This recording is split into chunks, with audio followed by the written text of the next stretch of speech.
Hello and welcome to this video. In this tutorial, I'm going to show you how to get unicorn horns in Minecraft. Or not.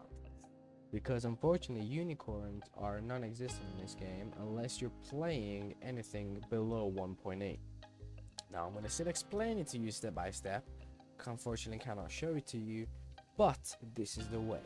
First of all, you need a horse. This can be found in villages or just find a horse spawn egg. Now you need to get a zebra. Again, zebra cannot be found in anything above 1.8. So you need to find a zebra and you need to cage them together. You need to make sure that you tame them by riding on them. They're gonna take you off, but the more you go for it, the more they're gonna get tamed, and then you can make them mate. That's gonna turn you into a Zorus, and the Zorus needs essence of Nightmare. And the essence of Nightmare is gonna turn your horse or Zorus into a Nightmare horse, and then you need the essence of Light to put that on the Nightmare to turn it into a unicorn. And then you kill the unicorn, and then you get unicorn horns. Thank you so much for watching. If you enjoyed, please like and subscribe, and I'll see you soon.